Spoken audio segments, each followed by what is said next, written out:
Түн ортасы тақап қалды. Ал Берікте ұйқы жоқ. Жұмыс қамыда емес, ой ұйықтатпайды. Бір ой бір күндік емес, соңғы 3 айдан бері ішінде жүр. Аязды, желді, ызғарлы, ерте келген қыстың түні еді. Беріктің киімі жылы. Үстінде жақында ғана хан шатырдан сатып алған қалың курткасы бойын қыздырып тоңдырмайды. Берік екі қолын қалтасына салып, есік алдында тұрған көлігін айнала баяу басып, тынымсыз жүріске ауысқалы біраз болды. Кейде ақырын айтса да, қатаң, дірілдеген даусымен сүйіктісіне арнап айтатын ән созып айтады. Ақ гүлдер, көк гүлдер, бәрі де гүлденер, таңертең мазалап самал жел, айлы түн астында, ақ гүлдер қасында, өзіңді сүйгіздің басқаға. Әні де, сөзі де ыстық. Жас еркек жүрегін біресе өзіне қарай, біресе сүйіктісіне қарай жетелеген махаббат толқыны жаулап барады. Жүрегі жылап, сағыныш сезімі орала созылады.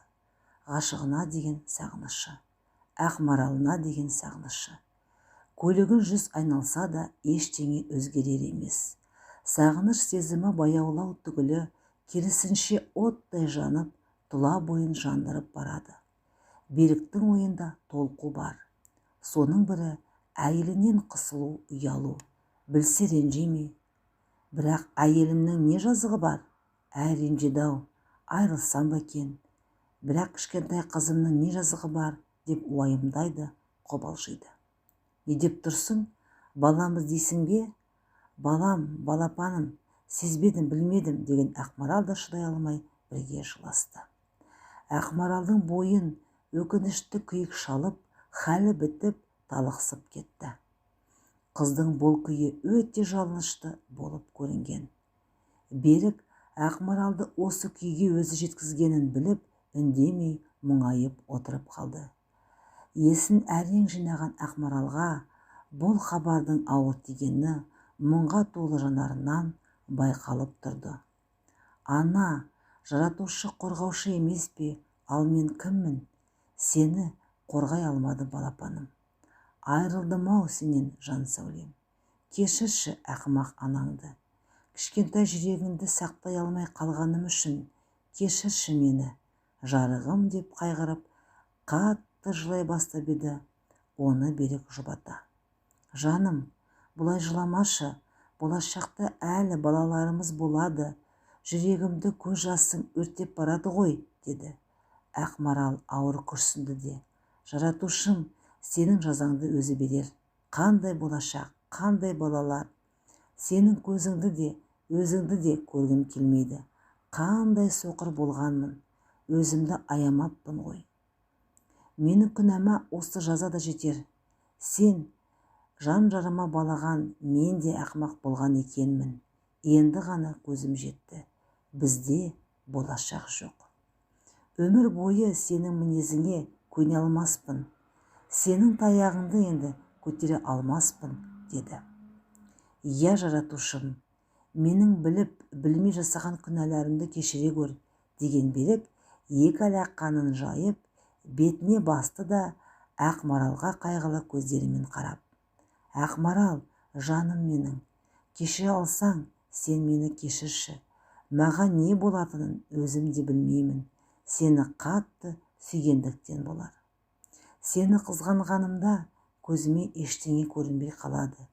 Бірақ есімді жинаған кезімде артынан қатты өкінем. Кейде сені қызғаныштан өлтіріп тынатын сияқтымын, содан қорқамын. Осы жайды тыным алмай ойлаймын. Енді не болмақ, деген Берікке қазіргі халде тіршілік керексіз сияқтанып еді. Берік, мен де сені шын сүйдім. Сүйгендіктен бәріне де шыдадым, төздім, көтердім. 4 жыл деген аз уақыт емес қой. Бір-бірімізге бауырда басып кеттік. Бірақ бұл соңғы тамшы екен. Енді бұлай жалғаса алмайды. Кешіруім, кешірмеуім тек уақыт еншісінде. Кешіререм, бірақ жан жарамды жеңе де жаза да алмаймын қазір. Тек уақыт емші, екеумізге де уақыт қана емші. Сенен дәл қазір жиіркенемін, көргім де келмеді сені. Маған көрсеткен қорлығыңды ұмыта алмаймын деп Ақмарал ішіндегісін ақтарып, ағынан жарылды. Ақмаралдың сөзін бөлмей үнсіз тыңдаған Берік терең дем алды. Білем кінәмді. Не істе дейсің маған енді? Айтшы, бұл жолы сенің айтқаның болсын. Маған заявление жазып отырғызам десең, оған да көнем, деп Берік көп ойлана кесіп айтты. Деп Ақмарал күйгеннен күліп, сені отырғызғаннан маған мейіз шыға ма? Жоқ, әлде балам қайта тіріле ме? Әлде жанымның жарасы емделе ме? Айтшы маған, деді. Берік үндемей төменге қарап отырды. Адасқан екенмін Берік. Жар таңдаудан адастым деп өкініштен өртенген қыз біраз уақыт ойлана үнсіз отырып қалды.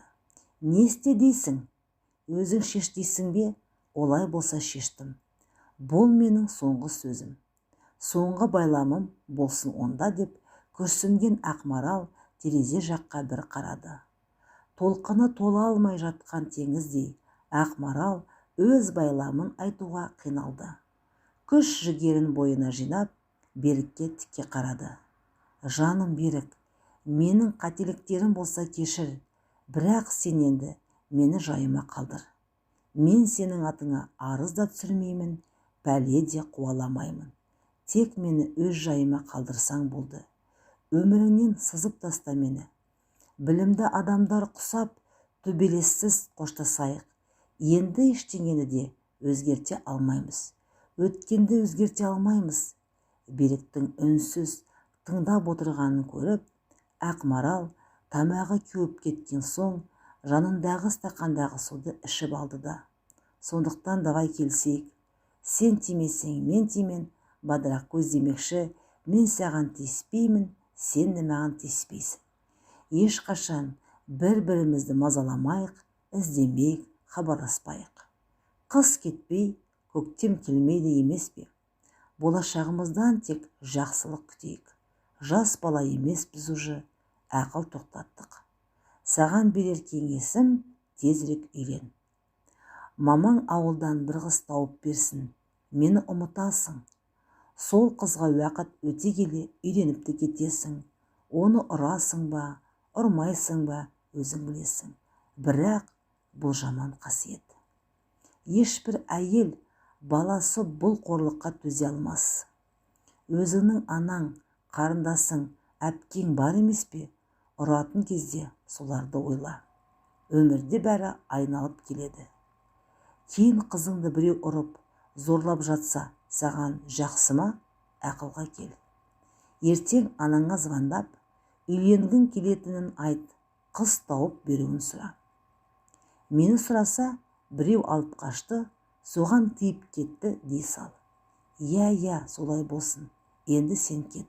Мені ұмыт. Мен сені полицияға бермеймін. Қорықпа, спокойно ұйықтай бер. Ештеңе айтпа, қош бол.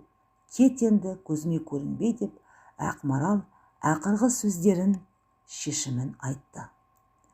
Бұдан әрі екеуінде де сөз болған жоқ. Берік Ақмаралды жақсылап тыңдап болған соң, қош деп шығып кетті. Беріктің көзінше жыламауға тырысқан қыз, ол палатадан шыға сала айқайлап жылады. Дәл осылайша қоштасқанына жылады. Сезімнің мұнша жалған болғанына жылады. Махаббат дертінің ауырлығына жылады. Құрсағына біткен бармақты сәбиін қорғай алмағанына жылады. Өткеніне өкініп жылады. Ақмарал жатқан төсегінде жабысып, тас болып қатып қалған. Қабылдаған шешімінің не дұрыстығын, не бұрыстығын білмей, болашағына күдіктене қарайды. Беріктің енді қайта айналып келуі екі талай еді.